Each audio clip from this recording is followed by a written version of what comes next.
All right, hello everybody. It's a great day. This is Gavin Mehl. We got Brett C. Banefe back on with us today from Bitcoin BSV Blockchain Association, the director of community outreach, and we're super excited to have you back again, Brett. And we hear you may be coming out to San Francisco this upcoming week to visit out here in the city next weekend, actually Friday, Saturday, Sunday.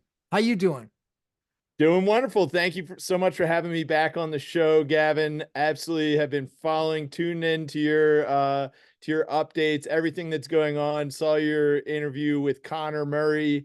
I really loved all the stories that he went into, and something that just to jump right into it, something that I've been pretty open and vocal about is Connor Murray was the first point of contact that I made in the space. And before having met him, I didn't know if anyone would care to even get back to me. Just I'm just a random guy. Didn't have any background in Bitcoin, didn't understand BSV, didn't know anything about Craig or anything like this. And but I found some of the content that Connor was creating was influential for me. His entire vision and narrative around a blockchain economy, a digital economy, really made a ton of sense to me. And so I just thought, hey, why not just reach out, see if I can, learn something from this guy. And so, yeah, I always encourage people that are listening in who were like myself, to just, send me a message, send somebody a message and just say you're interested in this content, you want to learn more. Because that's what I ended up doing, and it transitioned for me into a full change in my career. That sounds very inspiring. It sounds like that's all it was, that just a simple little hello, and all of a sudden now here you are, your career's path has completely changed. So that's encouraging. So anybody's out here watching, I know people have reached out to me. I directed some people your way to hopefully, I know you've been good at getting back to them. So hopefully just don't be afraid to reach out to Brett in any way you can. Yeah, absolutely. I was like a lot of people who were scouring the internet for more content. I just have a mind that's like a sponge. I need to learn more. I need to all with the time be challenging myself with some new information. And the blockchain as like kind of like the space was the final frontier of our parents' generation, maybe with like Star Trek and things like that. But blockchain is really the final frontier. We are entering a brand new dynamic in terms of how we share information, how we value information, how we value each other, things that are really revolutionary concepts when it comes to not just taking them from theory but actually putting them into practice. And so I'm so motivated, so charged up by the content, and yeah, like learned a lot from Kurt Wooker Jr., Connor Murray, another one. Just got off of a presentation with Degan. Degan is Darren Kellenschwiller, who you may know from having built out Baymail, BAE, before anything else mail. And these are Zach Wins is another person, Joshua Hensley, and one of our favorites, Xiaohui Liu. These are people who are pushing the frontier for what information technology is really capable of. And, I don't want to jump things off with just a doom and gloom outlook on things, because I have a very sunny disposition, and a lot of people that know me will attest to that. But we see what happens when our information is being collected and harvested by a lot of times these massive companies that we don't have any oversight to, we don't have any accountability from them. And seeing that there's a new possibility ahead of data ownership by the individual and what that actually enables. Seeing something as simple as, maybe you've heard the word before, micropayments, and it may be a buzzword, or Web3 technology, NFTs, digital asset ownership. These might be things that you've heard in passing, but what do they actually mean and represent? When the original internet was established and took over, it took a while, believe it or not. as valuable as we all know and understand the internet to be, there was a moment there, and it wasn't a brief moment. There was 3 or 4 years there where the internet existed, but no one knew exactly how to leverage and take advantage of the new tools and the new business models that were made possible by this change in how we are trafficking attention. And that is exactly what we're seeing with the emergence of the data economy on BSV blockchain. Except now we're able to, whereas with the internet, there was a barrier to where you could price information and the price discovery for that information, because you could never go lower than the credit card fees that it would cost to process that transaction. But now we're actually seeing that we're basically dislodging, we're going off into orbit, into our own orbit, where if there is enough traction for this little piece of information, it doesn't matter if it's a tenth of a penny, a thousandth of a penny, or 100,000th of a penny. If you have a buyer out there that's looking for that market, you can meet that market. And so what it's doing is creating more individuality within the economic system, and that's bringing more creativity forward from people who are allowing to innovate on their ideas and actually test them in a marketplace.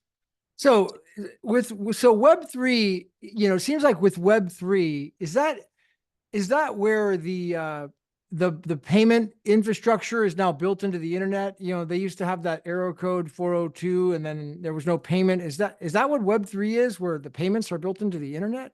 What is Yeah, Web3? absolutely. It's a one of the ways to describe it is just a direct exchange of value between the creator and the consumer. And so we're rebuilding the infrastructure for this technology layer. Previously, if I wanted to purchase some content from you, let's say I wanted to purchase some information about natural ways to grow my human growth hormone or something like this, I would want to purchase that from you, and you're the person that I care about. But there's a third party that's standing in the way, because I can't exchange value directly with you. I need to route it through this third party.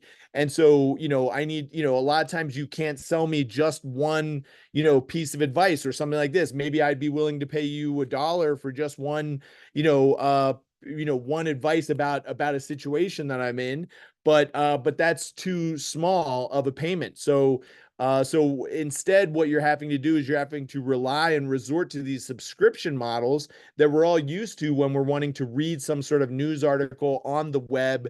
Maybe I live in Colorado, where I'm currently at, but I'm reading some news from, the Boston Globe. Well, I want the news from the source. I want to learn it from that reporter, but my first, I hit a paywall where they want me to spend $119 to become, the latest annual subscription to the Boston Globe. Well, guess what? I don't care about, 99% of what the Boston Globe has to say about the world. I care about maybe this one piece of reporting. So, this Web3 digital revolution and the micropayment solution that BSV blockchain represents really allows for a content creator and a person who is looking for that content to actually exchange value directly with each other. All right, that's really good. That's super helpful, and sounds like that's the world we're going to go into. I want to ask you about, we got this event coming up in San Francisco that sCrypt's doing with the hackathon. You're going to likely be going, and some of the people that are going to be there that I want to learn more about, including one of which is Jake Jones. Can you tell us a little bit more about him for those who don't know? Sure. Yeah. Well, I love telling stories, so maybe we'll start off with a fun story about Jake Jones. I met him, had the privilege of going down to the South Florida BSV Citadel, and I went down with the Bitcoin Association, which is what it was called at the time, since now the BSV Association. And, we were down there right around Halloween time, not this most recent Halloween, but the previous one. and it was a really wonderful opportunity for me. There's a lot of figures from the BSV space who are these like titans that have really helped guide my understanding of some of this stuff, because like I said, I really come from a background where this isn't my wheelhouse. I didn't go to school or college for any of this stuff. It's just something that I find fascinating. So of course I need those resources of how I can learn more about this information. And the truth be told, I'm not a developer. So for me, I'm not going to get my information from looking at the code. I'm going to need someone to process it and explain it for me in plain English, or just, like in economic terms and just business terms. That's what the language that I understand. So being able to get down there and meet all these people was truly fabulous, fantastic. And, being able to meet Jake Jones specifically, he just stuck out to me as someone who, those of you who know Jake, you'll probably confirm, but he's very soft spoken, so he'll really you'll almost in a way think that he's not listening or not paying attention to you, because he's really like a fly on the wall. And then there will be a moment there where he'll like drop some sort of brilliant insight into the conversation that you're building. And it's clear that that this is someone who is like, I always say, you walk softly and carry a big stick, so he's someone who, when it comes to information and to his knowledge and education, a lot of people may not be too familiar with him, but he really led and helped pioneer the transition of the Teranode project into the form where you're seeing it right now. If you haven't gotten a chance, check out teranode.bsvblockchain.org for the latest in that test net. It's still in a complete alpha state, and it's being shut down and restart, but there's a million plus transactions a second coming in. And Jake's background really comes back to his family business, where he was really helping to architect and engineer a data solution for medical information, if I remember correctly. And one of the valuable or important things about the insight that he gained in that experience is that medical data is so there's such a high need for security when it comes to that data.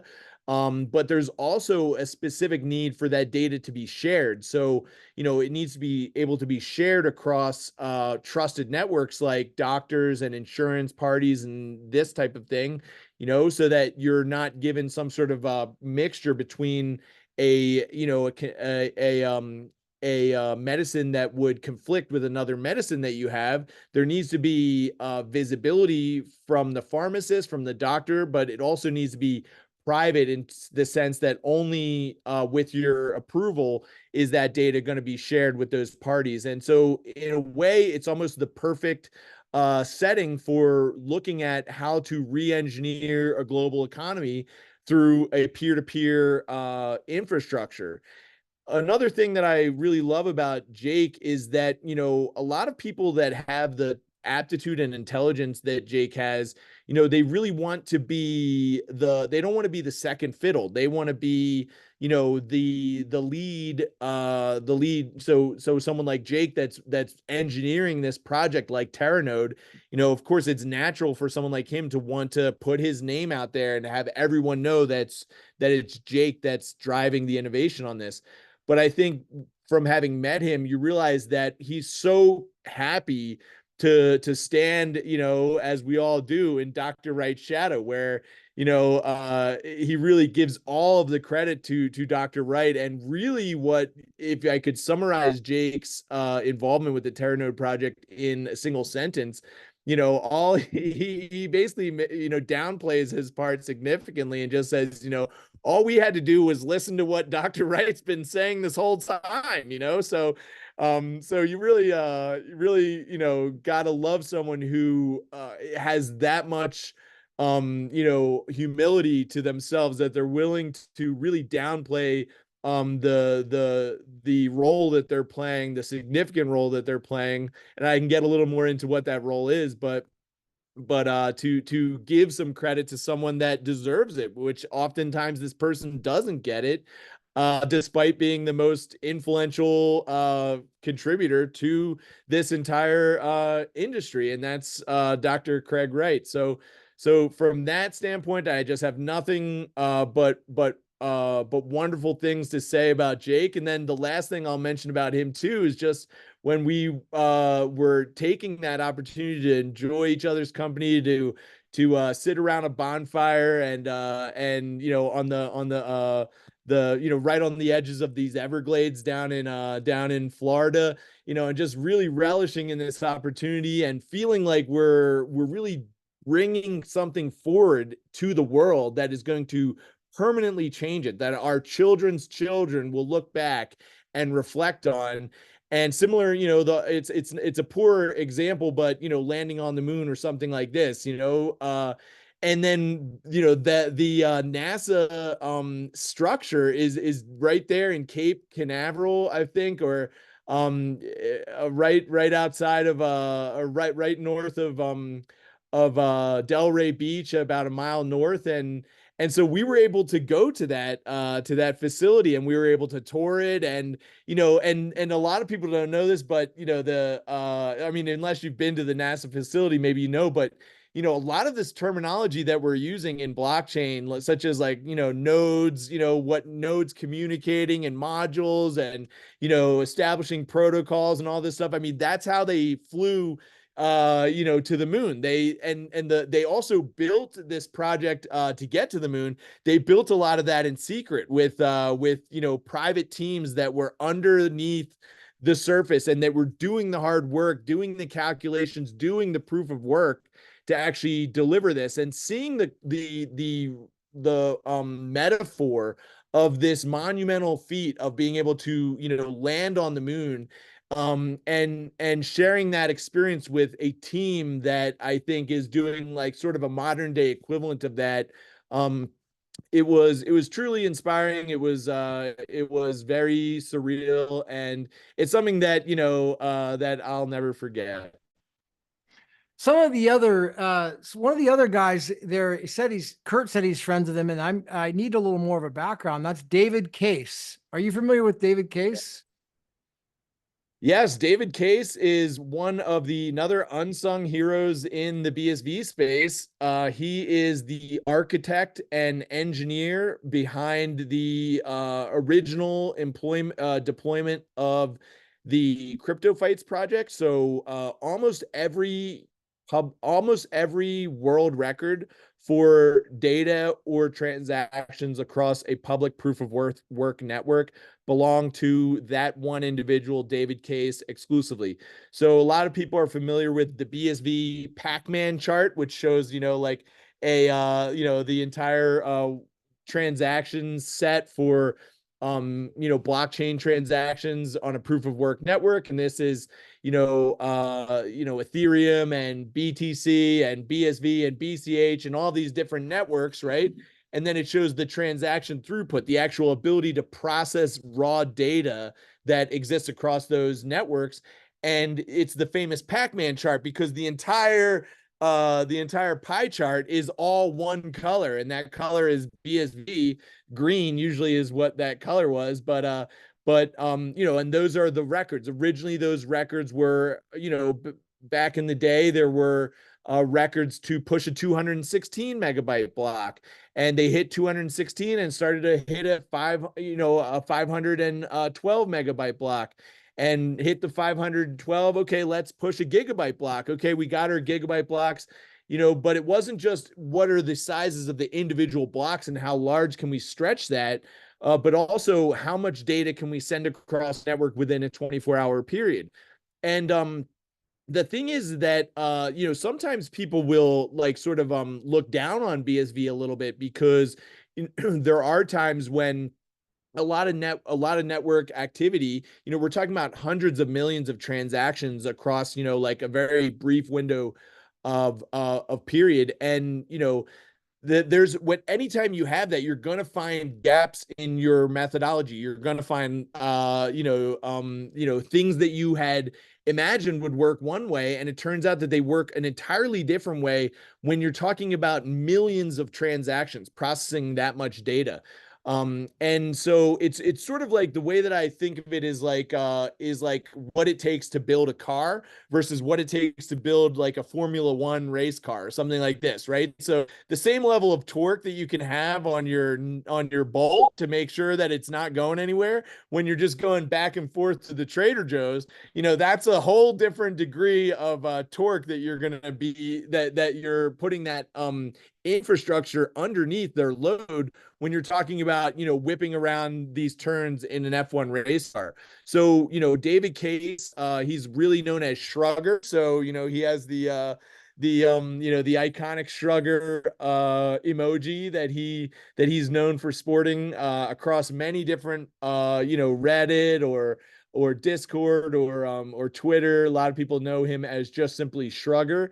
And yeah, he's not just someone who's pushing the boundaries on what's truly possible with data across a public proof of work network, but he's also the one who is, he's a tinkerer. He really loves, okay, we managed to get, blocks up to this big. Okay, let's see if we can, create this slight adjustment to how our intake is processing, and let's see if we can double that, et cetera. So he's all the time on the cutting edge of information, data sharing, because of course this isn't just a single node that is processing all this information. It has to be processed by nodes in parallel, and these are often in conflict with each other. They're competing to find a single economic reward. So of course they are not trying to help each other out. They're oftentimes trying to get one over on each other.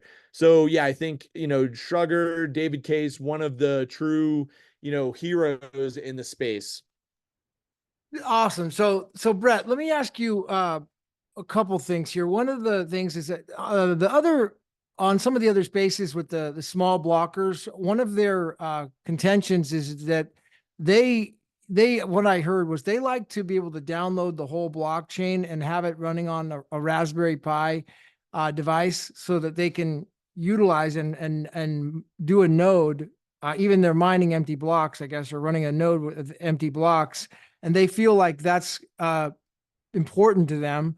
And also they say that, from what I hear, is that it's very, very risky to run those big blocks because anybody could just get in there and manipulate the data, and it's much more secure to run it at 1 megabyte and have it on a Raspberry Pi. And I'm wondering what what is their logic behind that? Is there any, and what your thoughts are?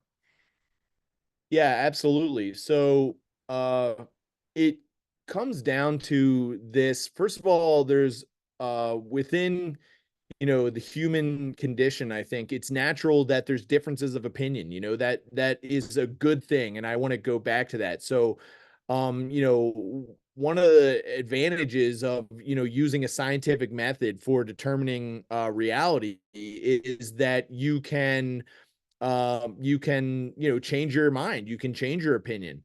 And you can formulate a hypothesis, and you can test that hypothesis, and you can, draw information based on those results.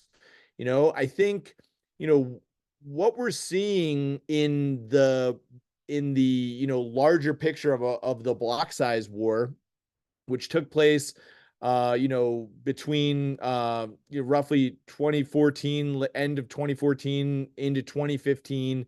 You saw, a difference of opinion in terms of the direction that the network was in its best interest to go. So there's more or less two competing factions in terms of presenting the narrative of what is the best case scenario. And it comes down to, like a lot of things, like what we value, so it also comes down to our ability to anticipate future problems. So just to sort of summarize a little bit the differences of opinion between these two camps. They're classically understood to be small blockers and big blockers. Now, the important thing that I'll just, say right out from the beginning is that, whether you're a small blocker or a big blocker, 99.9% of the things that you care about, you can probably agree that you both care about those things, right? Both parties probably care about, health and for their families, the ability to share information truthfully. They probably both care about that. Oftentimes what it really comes down to is the details of implementation. So, okay, we agree, we care about all of the same things. At the end of the day, there's not that much difference between, the two different camps. But where they disagree is where should we apply our resources? What is, where should we, when it comes to when the rubber meets the road, how should we put our money where our mouth is? And, let's just for a second look at the big blocker narrative, and we'll come back to the small blocker narrative. The big blocker narrative is one that says, let's not set any network limits to the amount of traffic that can come through this network.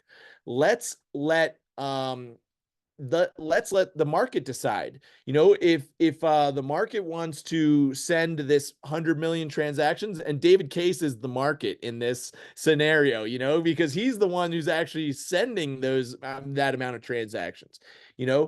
So let's say the market, aka Shrugger, he wants to send 100 million transactions across the network because he's interested in testing it. He's interested in seeing what can it do, what type of load can it handle.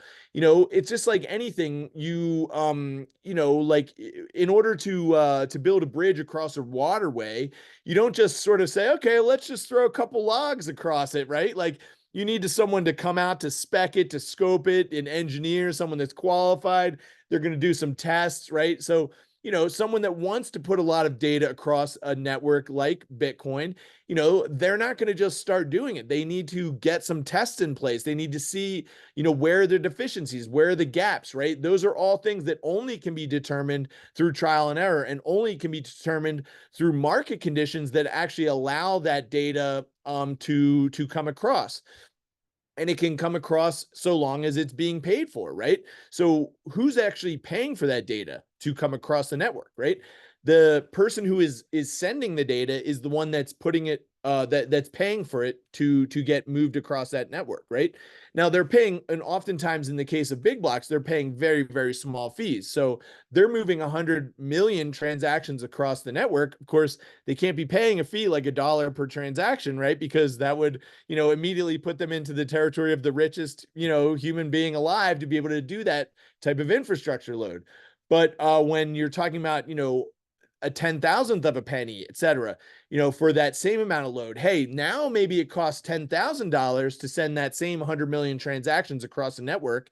And depending on the scope and the severity and the gravity of the project that I'm working on, maybe I'm willing to spend that to get that test data, right? But who's actually at the end of the day processing that amount of information, right? Well, that's where there's a difference of opinion. On the big blocker side, the nodes that are processing that information are saying, yeah, we're happy to process all that information.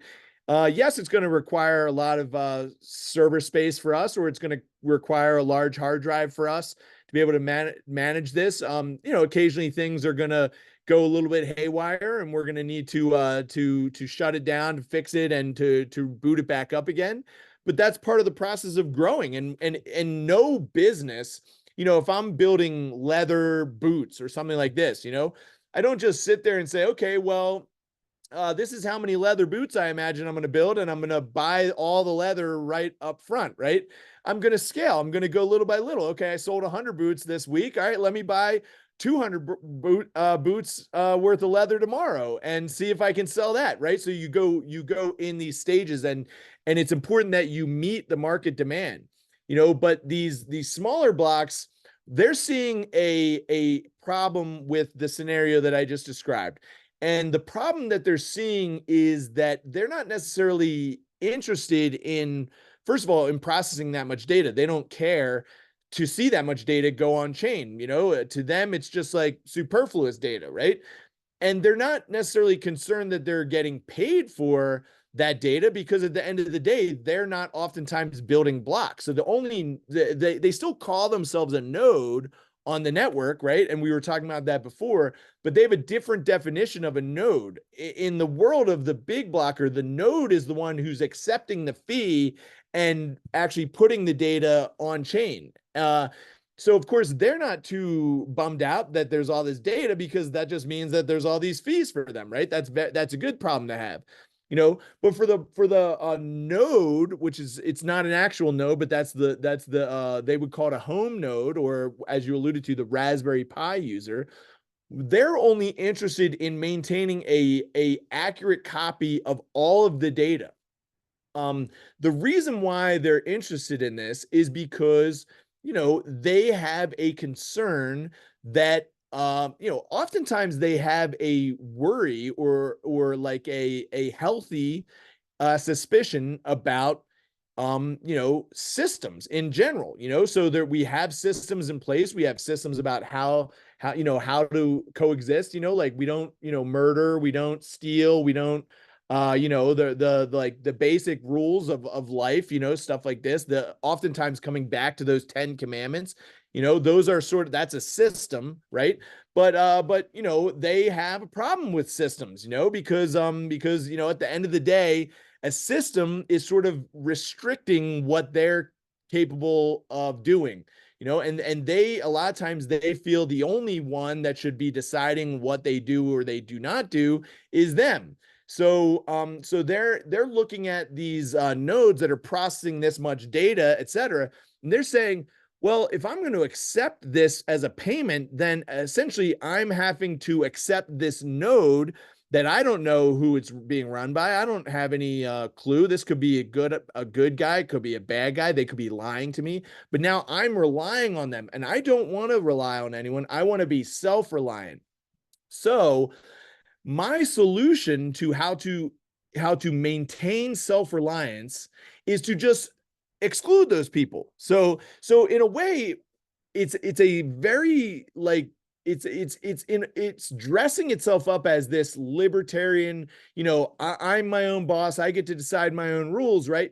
But at the same time, it's saying, so that's why we're excluding all this, and we're gonna just live in this little kind of like encampment down here, this small block fictional world that we imagine. But everyone within our small block world, we can all verify each other, because we're basically just ignoring the market directives and the market requirements that Bitcoin is set up to take on, and we're just going to use it like hungry hippos. It's just, I'm going to send my little white marble to the yellow hippo, and then I'm going to watch and make sure the yellow hippo has that marble, and the blue one, that's going to send it to the purple one. And we're keeping track of this very, very small little world that it doesn't give me any anxiety to keep track of this, because I'm a small blocker. I don't need to rely on anyone. I can keep track of my little hungry hippo marbles, and I can tell you that yes, the purple hippo has 4 marbles. I saw it with my own eyes, and I don't have to rely on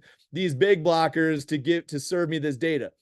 So what the breakdown and sort of like the hilarious moment for people who actually take the time to learn this stuff, is that Satoshi gave us a tool for doing all this and having an instant verification already without having to keep a full list of all the transactions. And for those that aren't, probably there's a lot of people out there that know what I'm talking about, but if you haven't gotten a chance to explore this, look up Merkle tree, and it's Merkle tree, and it's the last name of a man named Merkle, so it is a capital M for Merkle, because Merkle, came up with this this process of data management. But basically what you do is you take these, if you just imagine that any product will have a barcode at the bottom of it, right? So that barcode signifies what that product is. So now imagine that we could take these two barcodes, product A and product B, and we can take their barcodes, right? And we can combine their barcodes, and then we call that a new product, right? So that the product of their two barcodes now has its own barcode that relates just to those two products, right? So if you imagine that we do this for all information, basically what we get is this giant triangle of information where each new piece of information gets paired with an additional piece and forms a root. And they keep going up until you get this one piece at the top of the tree that serves as the root, or in this case, it's the top of the tree, but it's actually sort of, in a way, it's kind of like the top of the root structure. And in a way, it's sort of like the trunk, right? Because all of these pieces down here, these are all leaves off of the tree. Well, anyway, the point is that in Bitcoin's white paper, which Satoshi, spelled out all the specifics about how to do all this stuff, he has a section called SPV, and SPV looks at how to actually take this data model so that we're no longer having to just keep it in the hungry hippo world where we're all keeping track of just these very small amounts of transfers between just the purple, the yellow, the green, just the ones that I feel comfortable with. We can scale this up to be, a world of millions of hippos, billions of hippos, right? With all the data coming all over the place. The difference is that, just in the same way that I don't need to have the world's emails in order to read my own emails, right? I can just have a copy of my own emails, or I can just have access to just those ones, right? You use this Merkle path to get verification for just your Bitcoins, right? And so you can still do this. You don't need to have a copy of the full history of every other Bitcoin. I don't need to know whether you just gave a fake Bitcoin to someone else. I can have no oversight to anything that you are doing on your side. Only thing that I care about is using this SPV data verification model, which in a technical sense, what it does is it, instead of taking all of the all of the transactions. So let's say that, again, we're going back to that example of David Case pushing 100 million transactions across the network, right? You don't need to have every single one of those 100 transactions or 100 million transactions, right? You can just have the one root transaction. And if your piece is in that root, then you can verify it, because you can go these two products combine to form this barcode, which combine to form this barcode, which combine to form this barcode, right? So you go from the data all the way up to the verified model. And the thing is that, okay, this assumes that the data at the top isn't been tampered with, right? Because if the data at the top has been tampered with, then none of the data at the bottom is worth a heck, because you're deriving their verification from this piece of data that you can't verify. But the problem is that if the data at the top is not verifiable, then Bitcoin is not verifiable. The entire network just isn't worth a darn. And it's actually the nodes that are processing those blocks. Again, going back to those market principles of actually taking the customers that looking to push this data across the network and giving them a service, and those customers giving that node a fee for the processing of those transactions. And it takes it back to that free market principle, and that supposedly these libertarians, these hungry hippo libertarians, are actually interested in.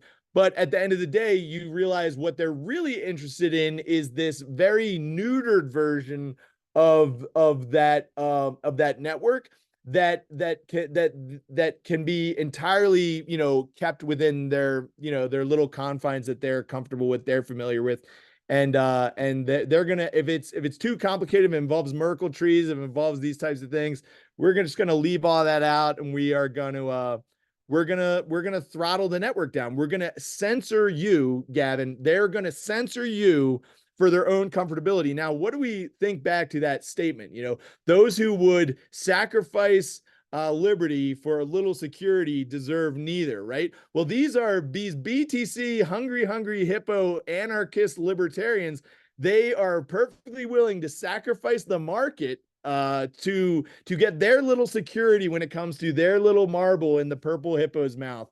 And that's why they're full of it. That's why they can't actually debate the real the real. You'll never hear them debate with the big blockers. Instead, what they do is they character assassinate, and that's been true through all time. The people with the good ideas just put their heads down and build it. They don't care if you don't think it's a good idea. Why would I waste any time trying to convince, an ostrich to pull its head out of the sand? It does me no good. Good analogy there, Brett. So let's see, before I wanted to go on to ask you more about what exactly you did with Degan on your talk with him. But before we do that, I wanted to ask you about a couple other names.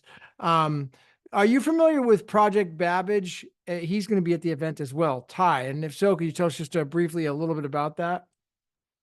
Yeah, Ty? absolutely. Absolutely. So what we are talking about when we take all the things that I just, laid out, we ignore, or we just focus on the market, imperatives, right?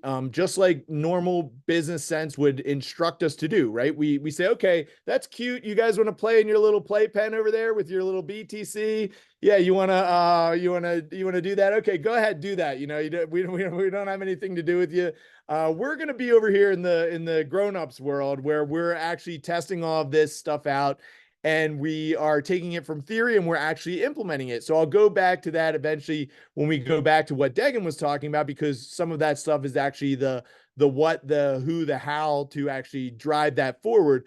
But before we do that, let's talk about Ty Everett. So Ty Everett, genius, one of the people who, isn't sitting around and saying, oh, I would love if someone built this for me.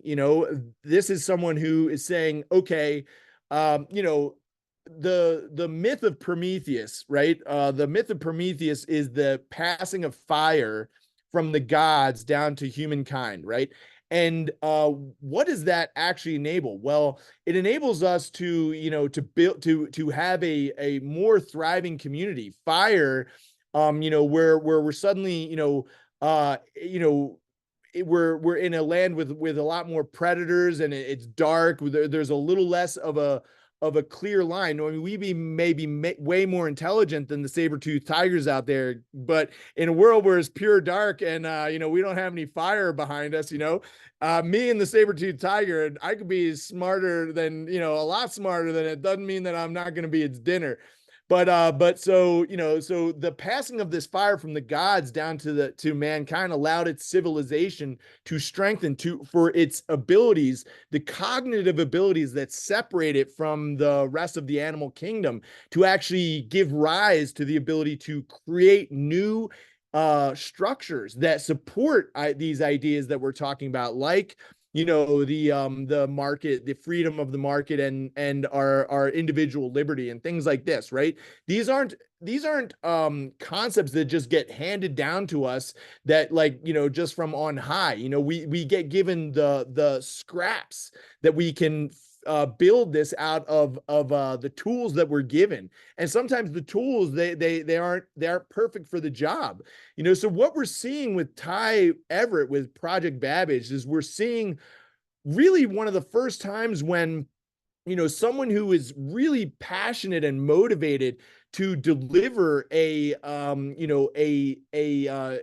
economy for data that puts the individual at the center. And we're seeing them, actually have the tools, again, like the fire that was handed down from Prometheus. This is like Bitcoin being handed down by Satoshi.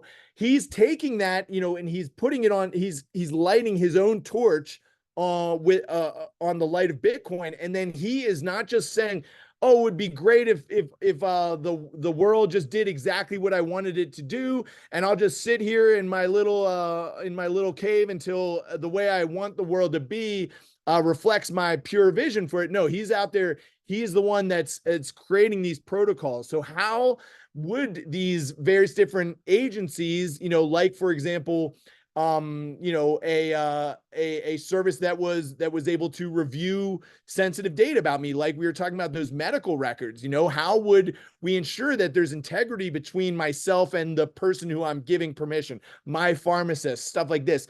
That this is stuff that when we are talking about how to use data protocols to affect this kind of revolutionary change in the world that returns ownership to the individual of their own data, they have a saying, Gavin, that the master's tools never dismantle the master's house. So if you're using these traditional tools that are being developed and built by, let's just call it what it is, a conglomerate of Silicon Valley funded, Technocrats.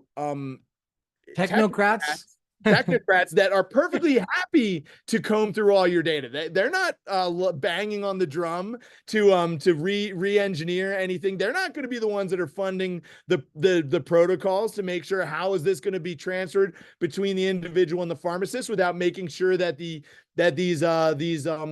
people along the way don't have access to it. This is really just like anything. It comes from the ground up, and so it comes from passionate people, motivated people who are actually doing the work to, number one, you have to do a lot of stuff when you're in a position like Ty. You can't just, you have to scope it out, right? You have to, just like anything with a scientific method, right? You have to build a theory, build a hypothesis. You have to test your hypothesis, right? And sometimes that takes a lot of work. Sometimes your first hypothesis wasn't correct, and you've spent a lot of time building a solution that turned out that there was a hitch in your giddy up. So you have to go back to the drawing board, and this is the role that Ty is in. And what's unique about Ty is that he's someone that isn't just satisfied with one specific angle of this change in the and it's an unprecedented change. It's going to be bigger than the change in the internet. It's going to be bigger than it's the last change that is anything close to this is the passing of the fire from Prometheus to the human beings, because that's how different society is going to be moving forward. But he's not comfortable just building a solution for just this one side of it, or just how to keep data private, or just how to do authentic signing, or just how to have interoperable communications between different apps that are drawing the same information from me. So maybe I need two different apps to both know that I'm X 42 years old, right? I need both of them to know that, but I don't want either one to know that the other one knows it, right? So, there's all of this stuff that, So how does a regular user get benefit from what Ty's doing? A regular guy that, he wants to be a customer or whatnot. Yeah. What is how does that? One of the best examples for how a normal person is going to benefit from the tools that Ty Everett is building is that, this person will be able to have security with their transmission of their own data. So the classic example that gets used all the time is that, I have a daughter. I want her to be able to go to, she's in college, and if she needs to go to the liquor store, pick up, a 6-pack to take it back and have some fun with some friends, I think that that's perfectly fine. She's 21. She's able to do that. As a parent, I don't like the fact that when she hands her ID to that clerk at the store, or that clerk at the bar to get that drink, now this person has access to her information, where she lives. Let's say the bartender is looking at the ID and says, "Oh, wow, she lives just 3 doors down, or she lives right around the corner." Right? So then at the end of the night, closing up shop, she walks out, starts heading home, and he slips out at the end of the night. So this is a problem, and we use it as an example all the time because it's very relatable, right? There is, it's another thing that is an example of that is just paying your power bill or something like this, right? You sometimes are sitting there on the phone with your power company, and they're asking for information like, give us your social security number. At the other end of that phone, there is an individual that you have no way of knowing whether they have ill intent, right? And the problem is that we need to be able to verify data, but we also need to be able to be assured of where that data has been sent to. And so if it needs to get sent to the power company, okay, but I want to know that it's only been sent there, et cetera. So the future that Ty Everett is building and the benefits that it has long term for humanity, the benefits are the way in which this will reshape the economy to be moving away from this technocratic solution where services get provided for free, because at the end of the day, they always say, if there is no product and the product is free, then really you are the product, right? So going onto these meta platforms and, why is all this stuff free? Well, because at the end of the day, you are the product. And so the long-term play for the tooling, for the developers, what Ty is building is important because it's the establishment of protocols, and these protocols are very specific to the layer 1 of Bitcoin, including the MetaNet protocols and things like this that even go a little bit outside of my technical depth. But the benefit that it has to the average person is just that when the internet came along, there was no such thing as Twitter, and there was no such thing as MySpace and all of this stuff, right?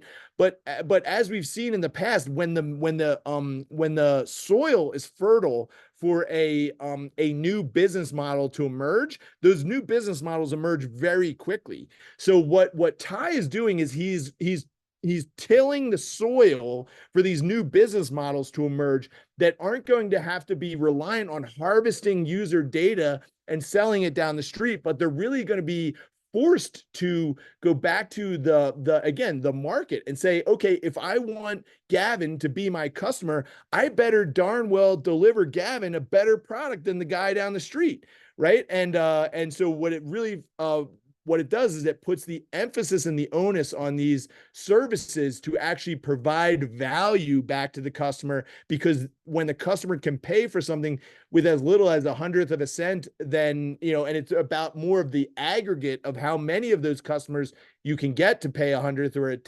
10,000th of a penny.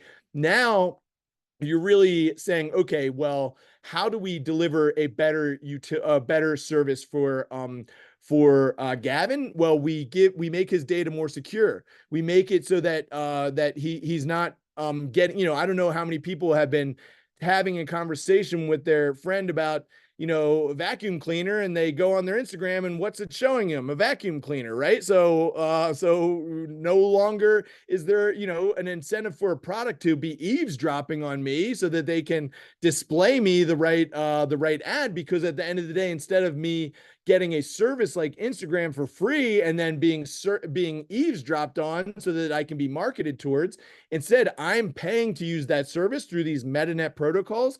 And the end of the day, I would leave a service that was trying to sell me a vacuum cleaner and eavesdrop on me, and I would spend my money at a product that was just trying to give me a better range of connectivity to my social network, which is what's actually valuable about Instagram.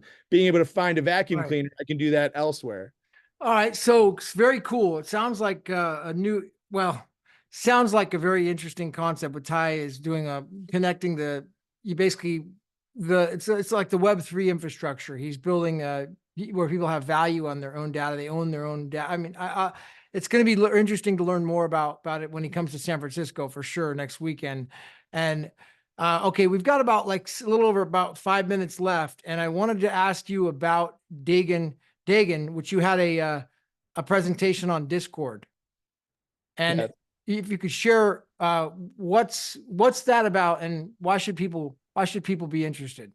Yeah, well, first of all, we have 5 minutes left, so I want to thank you very much for having me back on your show. I really enjoyed it. This is my 3rd time back on, and I want to keep coming back. So happy to keep doing these with you. Degan, we are starting to do these technical discussions, deep dives. A lot of the stuff that we're talking about, this is, the conversation that I'm having with you, Gavin, about, not wanting people to eavesdrop on me and, all of this stuff. This is a conversation that anybody off the street is going to listen to that and say, yeah, I understand what that's about. I mean, I don't want to get listened to, and this, that, and the other, right?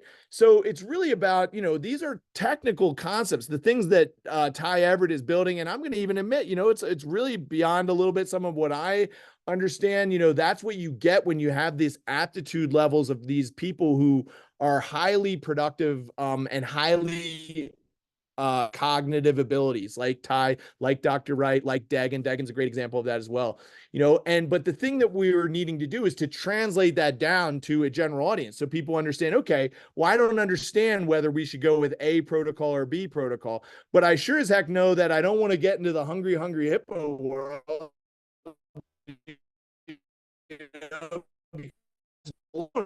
You really need this intellectual information when it comes to protocols and nodes, and this is how communications transactions get signed and broadcast and delivered, and this is an overlay and this is a routing layer, and the average person is just, that's really way outside of their depth, but they don't want the Instagram to listen to their conversation. That's what they don't want, So what we're doing with our technical discussions with Degan and what he's building, we're really trying to make sure that not just the general audience, because these are geared towards a developer community. So these oftentimes will have some understanding of developing using, traditional methods, such as, normal programming languages, what we would describe as like a Web 2 model.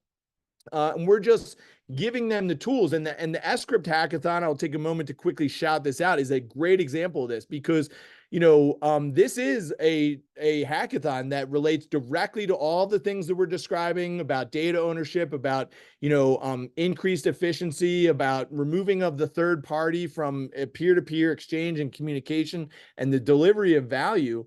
And those are all things that normal developers can get behind. And the fact that blockchain is involved with that, it shouldn't be a barrier for people to understand that this is the next phase of growth for the development of the internet, that this is, as we're moving away from IPv4 towards IPv6, as we're moving away from a mesh layer network for network topology towards a small world network, we're getting these benefits, like you said, that the old internet wasn't able to support. It's still to this day, I encourage people to look up that error code that Gavin mentioned at the beginning of our conversation. It's the error code 402, and it says payment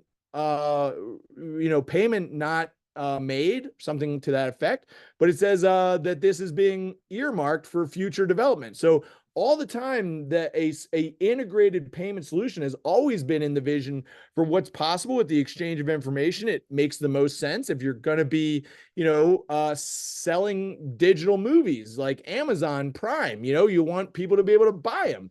So it makes tons of sense. But the thing is, just like anything, like it happened with the internet, the first 4 years or so that the internet was around, all of these opportunities existed, but no one was taking advantage of them because they were still unsure that of what was truly possible. Well, this sCrypt hackathon, these conversations with Degan, these are opportunities for people to see that you don't have to be an expert in blockchain.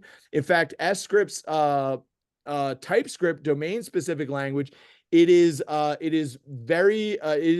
open to 30 million developers because it's just a pure extension of the TypeScript languaging model. So you can actually compile normal TypeScript, which is the most popular language in the world, down to Bitcoin script, and you can use that to do all types of things, instant payments, generation of tokens, smart contracts,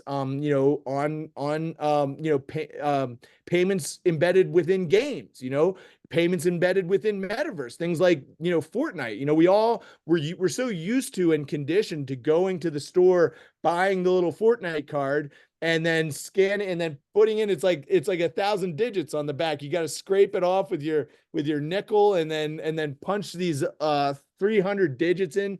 None of that's necessary, right? You just build the payment right into the UI of the infrastructure of the game, and you verify it with technology like what Ty Everett is building.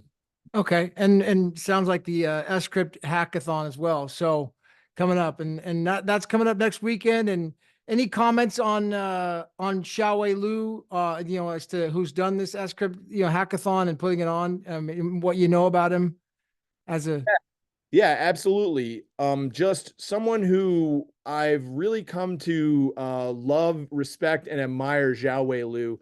He's someone who, very clearly what matters to him is, he has mentioned to me what has mattered to him in his life, and what has mattered to Xiaohui Liu are that you hear this term standing on the shoulders of giants. And Xiaohui looks at people like Steve Jobs, looks at, Steve Wozniak, these innovators, these titans of the computer age. And he looks at them and he realizes that, they, had to crawl, or they had to walk so he could run, right? They had to struggle. And this is the same thing we were talking about with the Prometheus and the fire, right? They had to get burned, so that he could build a furnace, right? Because, the tooling is not always there to harness what the power is actually capable of. And in the beginning, people don't know how to use it appropriately, right? And so sometimes some things get burnt down, and it's important for Xiaohui that when what he's looking forward to is that, 30 years from now, someone is on a podcast talking and saying, if it weren't for Xiaohui Liu in 2024, the sCrypt hackathon, that was what, to me, broke it open. That was where I came up with the idea for this business model that I built out of a garage. I didn't have funding. I had pure motivation, determination, grit, passion. And Xiaohui really sees that is, a one of the most obvious places where this innovation is going to come. We all want it oftentimes to come from the boardroom, right? Because we want to validate our titles. Like, where I'm an executive, I want to be the one where this innovation comes from.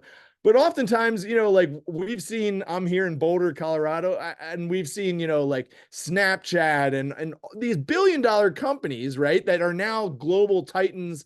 You see their billboards in Times Square and stuff like that. Did that get started by an executive in a boardroom? No, it got started by a young kid that just wanted a really easy way to send a what picture to the girl down the hall.